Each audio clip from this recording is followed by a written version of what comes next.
지난주에 이제 저희 아드님께서 3일 동안 우리 교회에서 이제 노아의 방주를 실사판으로 구축해낸 그 켄터키의 아크 인카운터의 비전 트립을 떠나게 됐습니다. 그래서 제가 이제 남편과 오랜만에 데이트를 했는데요. 그러니까 조금 늦게 이제 출발해서 뮤지컬 공연 시간에 이제 딱 맞춰서 들어가게 돼서 저녁을 못 먹고 공연을 보게 된 거예요. 그래서 이제 공연을 마치고 나오는 길에 이제 뭘 먹을까 이렇게 봤는데 이제 웬 타코집이 이렇게 눈에 확 띄는 겁니다. 그래서 제가 이제 멕시코 선교를 갔다 온 이후에 제가 타코에 푹 빠져 있어요. 그래서 이제 여보 우리 저거 먹자 이렇게 얘기하니까 또 저희 신랑이 저 맛있나?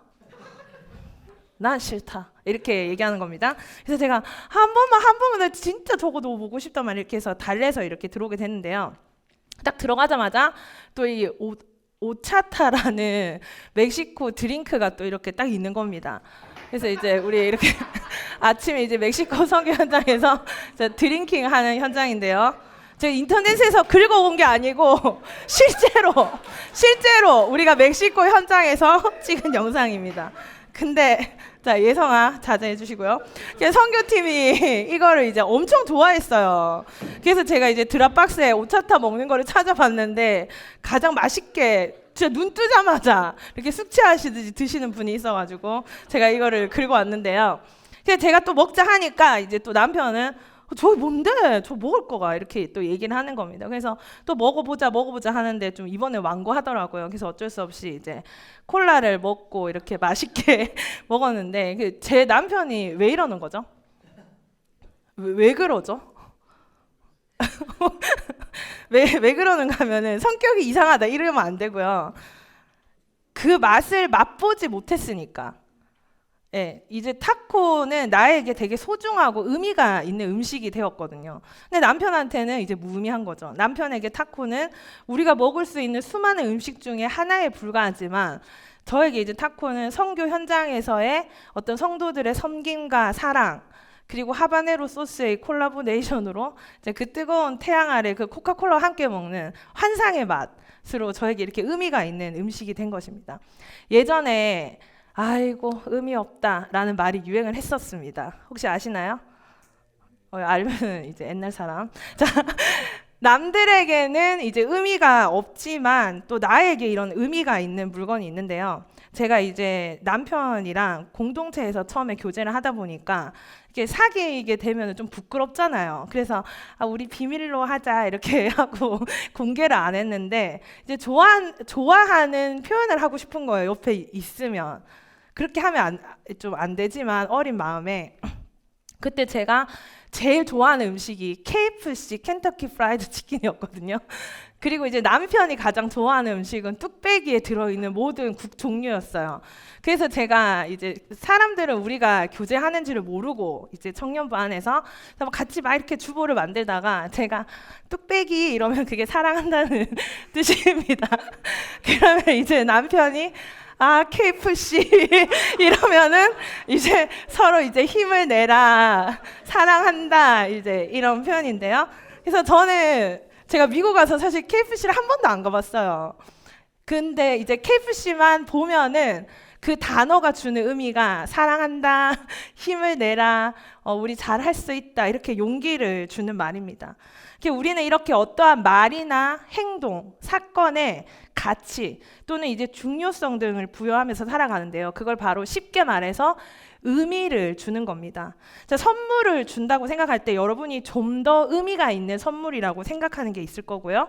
여행을 간다고 했을 때도 여러분에게 좀 더 의미가 있는 여행이 있을 수 있습니다. 이번에 이제 형제도 같이 나눴는데 간증할 때 내가 한 별거 아닌 행동들인데 또 그 아이들에게는 큰 의미가 되는 것을 또 경험한 것입니다.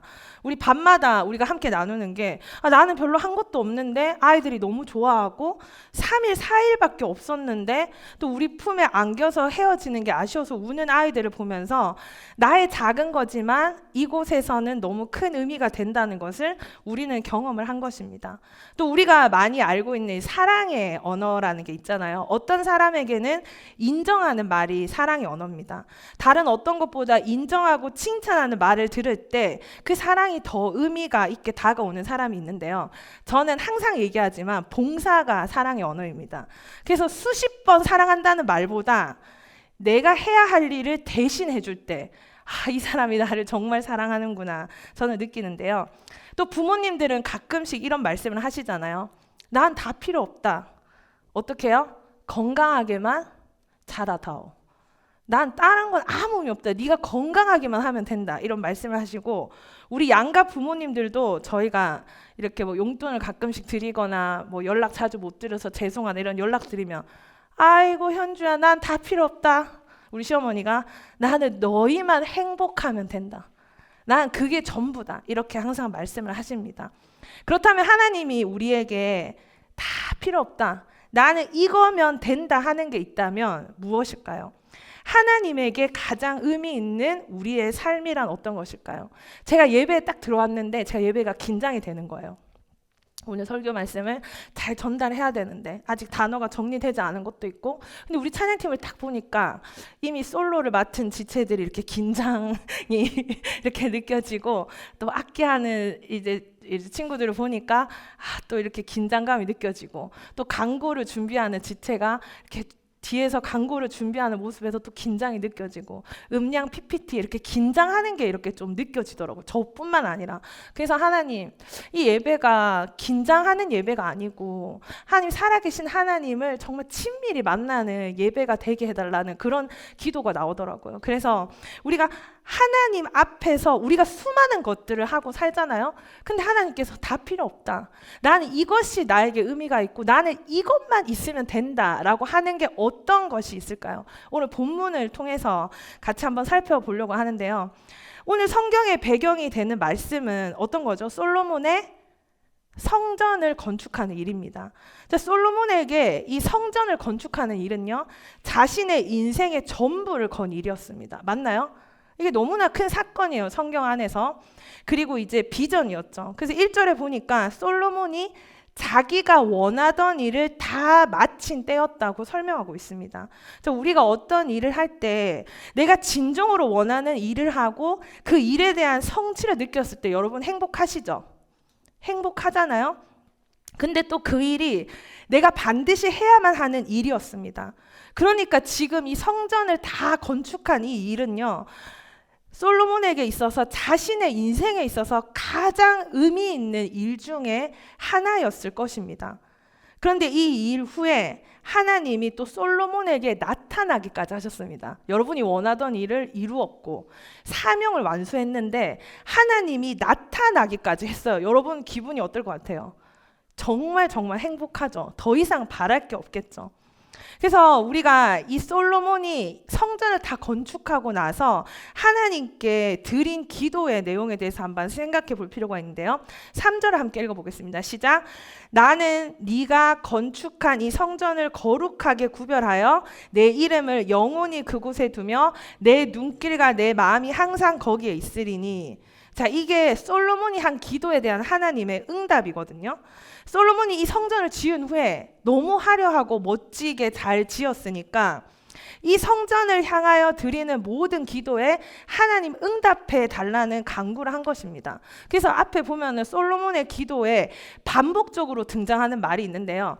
죄를 지었을 때, 잘못을 했을 때 내가 어떻게 기도하면, 성전이 있는 쪽을 향하여서 기도하면, 성전 안에서 기도하면, 성전을 통해서 기도하면 하나님 반드시 응답해 주세요라는 기도를 반복적으로 하고 있습니다. 무슨 말입니까? 어떤 상황에서도 성전이 있는 쪽을 향하여 성전에서 기도하고 성전을 통해 기도하고 간구하면 다 들어달라는 기도를 한 것입니다. 이 기도가 좋다고 생각하시는 분? 잘 안 넘어오시네요. 근데 나쁜 기도는 아닌데 제가 왜 이런 질문을 하는가 하면은 하나님의 응답을 한번 살펴보겠습니다. 하나님은 성전을 향해서 기도하면 응답해 달라는 기도에 하나님은 어떤 응답을 주실까? 자, 우리는 이런 것이 없습니까? 이것만 있으면 하나님께서 나의 길을 인도해 주실 거야. 생각나는 게 있습니까? 이것만 있으면 나는 괜찮을 거야 하는 것이 무엇입니까? 자, 성전은 하나님의 임재를 상징하는 것이지만 하나님은 아닙니다. 그래서 오늘 우리 마지막에 불렀던 찬양이 뭐였죠? You have no rival이라고 이야기했잖아요. 하나님은, 그러니까 성전은 하나님의 임재를 상징하는 거지만 하나님은 아니라고요. 우리가 이곳에 와서 예배를 드리고 있지만 이곳에 와서 예배를 드리고 있는 이것이 하나님께 온전히 드려지는 게 아닐 수 있다는 것을 알아야 되는 겁니다. 교회에 왔다고 해서 하나님을 만나는 게 아니라는 겁니다. 성전은 하나님의 임재를 상징하는 거지 하나님은 아니라는 겁니다. 근데 우리가 우리에게 맡겨진 일에 최선을 다했고 심지어 그 일이 기뻤고 사람들도 칭찬해주고 인정해줄 때 우리는 착각하기가 쉽다는 겁니다. 우리가 이룬 그 일이 때로는 하나님의 자리를 빼앗아 가는 일이 될 수도 있다는 것입니다. 내가 성취한 그것 자체에 빠져들어서 오히려 그것보다 하나님을 더 작게 여기게 되는 것입니다. 지난주 금요일에 함께 나눈 것처럼 이제 사사시대에 이스라엘 사람들은 언약궤를 메고 블레셋 앞에 나아갔다고 했습니다. 언약궤는 어떤 것입니까? 하나님의 임재를 상징하는 것입니다. 하지만 하나님은 아닙니다. 이스라엘이 의지하고 신뢰해야 될 대상은 누구입니까? 누구입니까? 하나님인지 언약궤가 아니라는 것입니다. 하지만 이스라엘 사람들은 언약궤를 의지하고 나아갔습니다.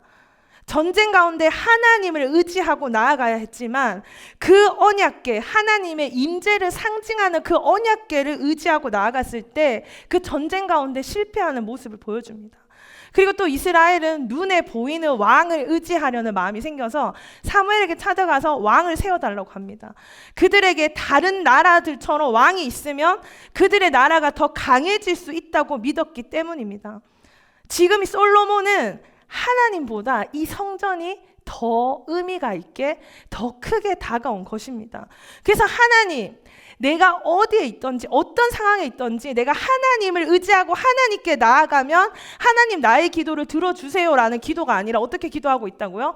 이 성전을 향해서 기도할 때, 이 성전 안에 있을 때 이 성전을 통해서 기도하면 응답해 주세요라고 기도가 바뀐 것입니다. 언약궤만 있으면 안전할 거라는 거, 왕만 있으면 안전하리라고 착각한 이스라엘은 그들이 진정으로 신뢰하고 믿고 의지하고 안전하게 하시는 분이 하나님이라는 것을 깨닫지 못한 것입니다. 그래서 이 솔로몬의 기도에 대해서 하나님이 나타나셔서 응답을 해주시는데 어떻게 응답을 해주십니까? 4절입니다.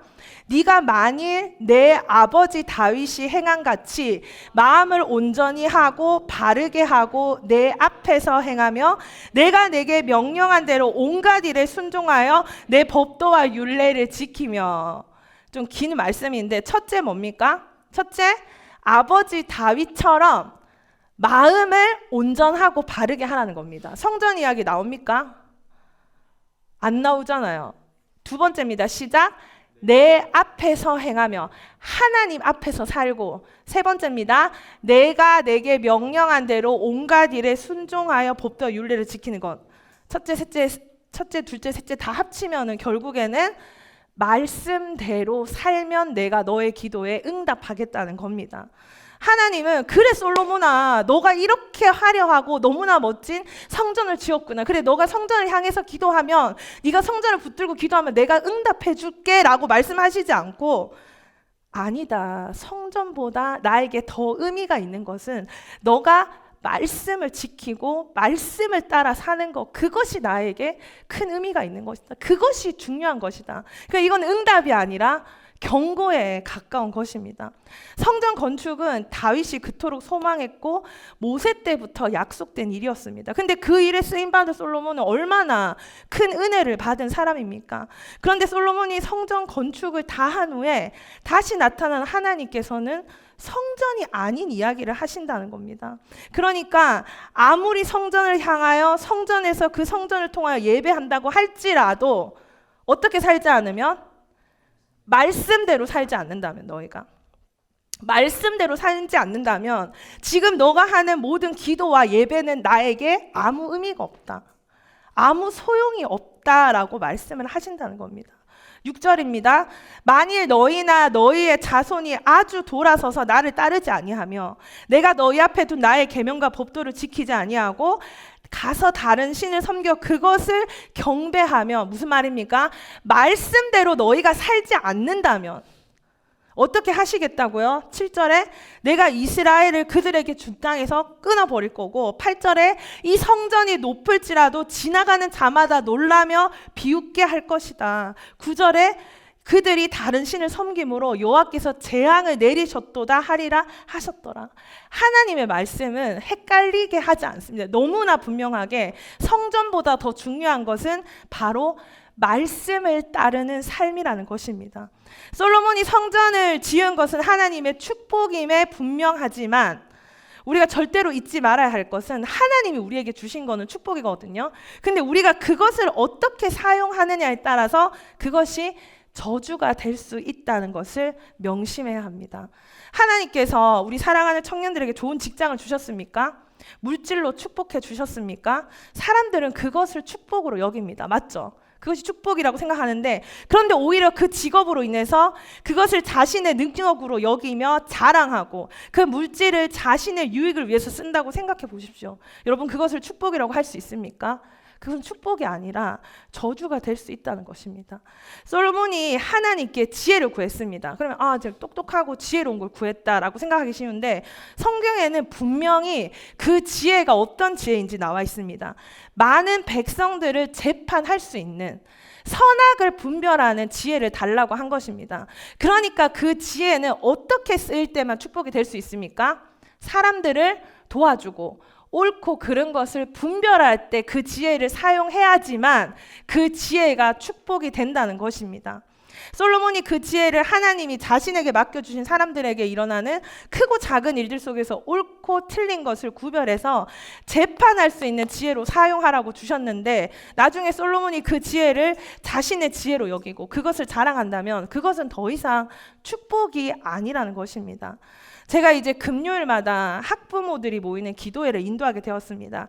그래서 이제 그 기도회를 먼저 인도하고 제가 청년부 공동체 성경 읽기로 오는데요. 제가 이 말씀을 묵상하다가 순간 섬뜩한 생각이 들더라고요. 나는 내 자녀를 위해서 기도를 하는데, 하나님, 우리 자녀가 하나님의 지혜로 자라기 원합니다. 지혜를 주십시오 라는 기도를 했는데, 하나님이 주신 지혜를 잘 사용할 수 있게 해달라고는 기도하지 못했다는 생각이 번뜩 드는 겁니다. 그래서 하나님, 나의 자녀에게 지혜를 주세요 해서 하나님이 지혜를 주셨습니다.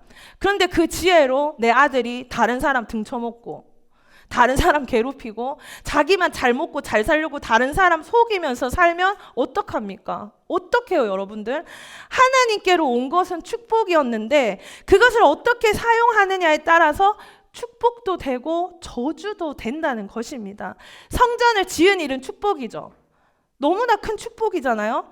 그런데 하나님은 성전의 진정한 의미는 하나님의 임재에 있고 하나님의 말씀대로 살아가는 그곳이 바로 성전이라고 말씀해 주고 계시는 겁니다. 지금 솔로몬은요, 성공의 기쁨에 취해 있을 때가 아니라 하나님 나를 이렇게 축복해 주셨네 할 때가 아니라, 하나님 이 감당할 수 있는 없는 축복을 주셨는데 하나님, 내가 이것을 어떻게 이해할까요? 내가 이것을 어떻게 사용할까요? 주님, 내게 주신 이 축복을 어떻게 조심하게, 어떻게 겸손하게, 어떻게 이것을 통해서도 하나님의 뜻에 어긋나지 않는 삶을 살 수 있을까요? 라는 기도로 나아가야 한 것입니다. 성전에서 하는 모든 기도를 들어달라고 할 것이 아니라, 나의 아버지 다윗도 못한 일을, 이 놀라운 일을 나를 통해 이루신 하나님, 저는 이 축복을 어떻게 지키면서 살아갈 수 있을까요? 라는 기도로 나아가야 한 것입니다. C.S. 루이스는 신자의 자리로 라는 책에서 이렇게 말했습니다. 하나님의 관심은 딱히 우리의 행위에 있지 않고 우리가 인간다운 인간, 즉 그분이 뜻하신 본연의 피조물이 되는 데 있다. 그러려면 그분의 관계가 바로 서야 한다. 무슨 말입니까? 우리의 행동이 중요하지 않다는 게 아니라 본질을 강조하는 겁니다. 신앙의 본질은 그리스도를 향한 마음에 있다는 것입니다. 겉으로 드러나는 게 먼저가 아니라 하나님의 관계가 최우선적으로 되어야 한다는 것입니다. 솔로몬에게 나타난 하나님은 솔로몬에게 마음을 온전히 하라고 했습니다. 마음을 바르게 하라고 했습니다. 그리고 내 앞에서 행하라고 했습니다. 하나님 앞에서 살아가라는 것입니다. 하나님 앞을 떠나지 말고 하나님 앞에 살아간다는 것은 사람에게 인정받기 위한 외식적인 행위가 아니라 하나님이 인정하시는 진실된 삶을 살라는 것입니다. 다윗은 여러 가지 연약한 부분에도 불구하고 회개함으로 끝까지 하나님을 찾았습니다. 하나님의 말씀대로 살고자 했기 때문에 하나님은 다윗의 삶의 태도를 받으신 것입니다. 하지만 솔로몬은 말년에 자신의 마음을 하나님께로 돌이켜서 이방의 우상을 향하게 됨으로써 성경이 솔로몬에 대해서 어떻게 말하는가 하면은 솔로몬의 마음이 다윗의 마음과 같지 않았다라는 평가로 솔로몬을 마무리합니다. 본질이 사라지면 껍데기는 아무 의미가 없습니다. 이스라엘의 본질은 성전 건물이 아니라 하나님을 섬기고 그분의 율법을 따르는 데 있기 때문입니다. 이 사진이 어떤 사진입니까? 우리 교회의 세 번째 성전인데요. 이 사진처럼 우리 교회가 새벽 기도 드리기 1시간 전에 불이 나서 이 교회가 완전히 다 타버렸습니다. 근데 이제 가스 누출로 인해서 타버린 건데 다행히 그 교회 안에 한 명의 청년이 잠들어 있었대요. 근데 그 형제는 살아남았고요. 예, 그래서 인터뷰하는 그 뉴욕타임즈의 사진도 있는데 보시기 원하시면 제가 보여드리겠습니다. 프라이버시 때문에 제가 여기 올리진 않았는데요. 아무도 죽지 않았어요. 그리고 좀 믿지 않는 지체들도 있는데 다 불탔는데 타지 않은 게 저 십자가, 그리고 불타지 않은 성경책이 발견됐습니다, 여러분. 다 불탔는데. 그래서 우리 40주년 기념 전시회에 가면은 그 성경책과 그 십자가를 볼 수 있거든요. 근데 더 대박인 거는요, 이것뿐만 아니라 불탄 원인이 우리에게 있지 않고 가스 누출로 밝혀져 가지고요, C로 시작하는 전기회사에서 지금의 교회를 100% 지원해서 지어주게 된 것입니다. 그래서 심지어 그동안 있었던 빚도 갚게 되었다고 했습니다. 그리고 또 우리 함께 보낸 지체들이 있지만 지난 몇 년간 우리 효신교회는 참으로 힘들었습니다. 교회 안에 아픔이 있었습니다. 또 어떤 사람들은 직접 저에게 와서 효신교회는 이제 희망이 없습니다, 전도사님, 이렇게까지 말하는 사람들이 있었습니다. 그런데 언제 그런 일이 있었냐는 듯이 눈에 띄는 성장과 부흥을 함께 이루어가고 있는 교회가 되어가고 있습니다. 맞죠? 이건 축복입니다. 그럼에도 불구하고요, 이 40이라는 숫자도, 다시 지어진 건물도, 불타지 않은 성경책도, 십자가도 결코 누구를 대체할 수 없습니까? 하나님을 대체할 수 없다는 것입니다. 우리 교회가 40년이라는 세월 동안 온 것이 너무 감사한 일이지만 우리에게 앞으로 중요한 것은 그럼에도 불구하고 날마다 하나님을 더 의지하고 하나님의 말씀을 따를 때만이 이 축복이 이어져 나갈 수 있다는 것을 기억해야 할 것입니다. 성도들의 눈물과 땀으로 세운 성전이었지만 어떻게 됐습니까? 불태워졌습니다. 그런데 그 현장에 도착한 담임 목사님, 지금 우리 원로 목사님, 우리 박 목사님이 그 불타버린 교회 앞에서 무엇을 하셨는가 하면은 두 손을 높이 들고 감사 기도를 올려드렸다고 합니다. 우리는 이해되지 않잖아요. 무슨 일입니까? 지금 무슨 일이 일어나고 있습니까? 성전은 잃었지만 누구를 잃지 않았습니까? 하나님을 잃지 않았기에 그 불탄 제어의 현장에서 하나님께 감사할 수 있었습니다. 여러분들, 하나님을 잃는 것보다 돈을 잃는 게 낫습니다. 아멘입니까? 여러분들, 하나님을 잃는 것보다는 친구를 잃는 게 낫습니다. 너무 매정한 말입니까? 여러분들, 언더우드 선교사는요, 한국의 선교사로 하나님의 부르심을 받았습니다. 그런데 한국에 가는 것을 반대하는 약혼녀가 있었습니다. 이 약혼녀가 당신이 한국에 간다면 난 당신과 파혼하겠습니다 라고 이야기했습니다. 언더우드 선교사가 어떻게 했을까요? 파혼을 하고 한국으로 갔습니다. 그래서 한국에 있는 선교센터에서 릴리어스 호튼이라는 연상의 여인을 만나서 저렇게 결혼해서 살고 있었는데요. 제 졸업 논문이었어요, 릴리어스 호튼이. 어쨌든 여러분들 하나님을 잃는 것보다 여자친구를 잃는 게 낫습니까? 자, 4명 대답했고요. 제가 누군지 얘기해 줄게요. 자, 그리고 짐 엘리엇 선교사는요. 미전도 종족의 전도를 하러 갔습니다. 근데 그가 타고 간 작은 경비 행기에서 내리자마자 우리가 다 알다시피 죽임을 당하게 됩니다. 근데 나중에 발견된 그의 소지품에는 총과 탄알이 있었습니다. 그는 충분히 자신을 방어할 수 있었음에도 불구하고 그것을 사용하지 않은 것입니다. 왜냐하면 하나님을 잃는 것보다 자기 목숨을 잃는 게 낫다고 생각했기 때문입니다. 우리 짧은 영상을 하나 보도록 하겠습니다. 세상 사람들에게는 이 금메달이 의미가 있는 것이죠. 근데 이 형에게는 동생과 함께 뛰는 것이 금메달보다 더 의미가 있었기 때문에 이러한 선택을 한 것입니다. 우리는 과연 세상 사람들이, 아니 교회 함께 다니는 사람들조차 우리에게 왜 그 일을 하냐고 묻는다면, 그것이 어리석은 일이라고 한다면, 아니 여러분이 실제로 금메달을 잃어버리는 것처럼 여러분의 삶에 너무나 큰 손해가 나더라도 하나님 앞에서 그것이 진정으로 의미가 있기 때문에, 그것이 주님이 인정하고 주님이 기뻐하는 일이기에 그 일을 선택할 수 있습니까? 사람들은 우리의 삶을 보면서 너 참 의미 없게 산다, 왜 그렇게 사냐 할지 모르지만, 여러분이 선택한 그 일이 하나님의 말씀을 따르고 계명을 지키는 일이라면 그 일은요, 그 어떤 일보다 하나님께 가장 의미가 있는 일이 될 것입니다. 우리는 어떤 삶을 더 의미가 있다고 생각합니까? 우리가 열심히 이루어온 일에 하나님이 오히려 나에게 그것이 아무 의미가 없다라고 말씀하신다면 여러분들 어떻게 그 삶을 감당하시겠습니까? 하나님 앞에 의미 있는 삶을 살아가고 있습니까? 유다 말기에 유다 사람들은요, 약속의 땅, 가나안 땅, 그리고 그 안에 세워진 성전으로 인해서 악을 행하면서도 나는 성전에 있다는 그 이유 하나만으로 하나님의 특별한 보호 가운데 있다고 착각했습니다.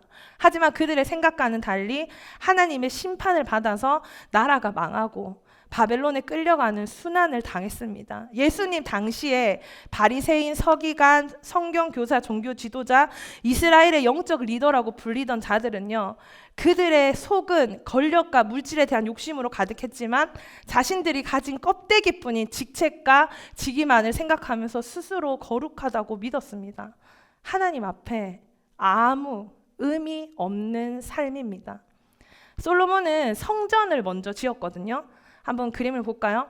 근데 그 성전을 지은 횟수가 7년이 걸렸습니다. 그런데 그 앞에 13이라는 숫자가 있는데 저 숫자는 뭘 의미하는지 아십니까?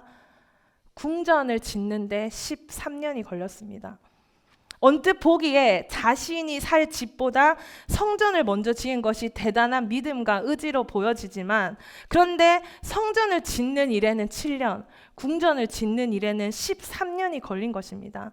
이스라엘은 항상 성막 중심의 공동체였습니다. 성막이 이스라엘 공동체의 가장 한가운데 있었습니다. 그런데 이 그림을 한번 보십시오. 성전과 궁전이 다 지어졌는데 이 이스라엘의 중심에 무엇이 있습니까? 궁전이 있고 성전과 언약궤가 뒤로 물려나 있는 모습을 우리는 보게 됩니다. 오늘 솔로몬에게 나타난 하나님은 칭찬이 아니라 경고의 말씀을 주셨습니다. 성전 자체가 중요한 것이 아니라 무엇이 중요하다고요? 하나님과 그 계명을 사랑하는 것이 가장 중요하다는 것을 가르쳐 주시기 위해서 나타나신 것입니다. 이제 솔로몬과 이스라엘 사람들은 하나님이 그 이름을 두신 성전을 중심에 두셨으니 이제 끝이 아니라 그 중심을 거룩하고 진실하게 지켜야 할 과제가 남은 것입니다. 바로 하나님의 계명에 순종해야 하는 것입니다. 하나님은 성령으로 우리 안에 성전을 세우셨습니다. 그렇다면 우리에게 남은 과제는 무엇입니까? 바로 하나님 말씀에 순종하며 살아가는 것입니다. 아멘입니까? 오늘 우리가 함께 불러볼 찬양은요, 주께 힘을 얻고 그 마음에 시온의 대로가 있는 그대는 하나님의 축복의 사람이죠. 그대 섬김은 아름다운 찬송, 그대 헌신은 향기로운 기도, 그대가 밟는 땅 어디에서라도 주님의 이름 높아질 거예요 라는 가사가 있는데요. 여러분들, 하나님 말씀 안에서 그의 말씀을 순종하고 하나님만을 의지하고 하나님께로만 힘을 얻는 그 사람이 바로 축복의 사람이라는 것입니다. 비록 지금 말씀대로 살아보려고 하는데 그 몸부림 속에서 너무 좌절하고 실패하고 손해를 보는 삶을 살아간다고 할지라도 여러분들, 하나님에게 의미 있는 삶을 선택하십시오. 여러분이 이루어놓은 그 수많은 공로와 자랑들과 자신 안에 있는 그런 칭찬들을 하나님 앞에 다 내려놓고 하나님이 기뻐하시는 삶을 기꺼이 선택하고 하나님이 주신 축복을 흘려보내는 그 사람이 바로 축복의 사람인 것입니다. 그래서 여러분의 헌신은 아름다운 찬송입니다. 여러분의 헌신은 아름다운 기도입니다. 말씀 안에 살아가는 믿음의 한 걸음을 내딛는 주의 귀한 자녀들의 삶을 통해서 주님의 이름이 높임을 받고 찬양을 받기 원합니다. 우리 이 시간 두 손을 들고 서로 축복하며 함께 찬양합시다.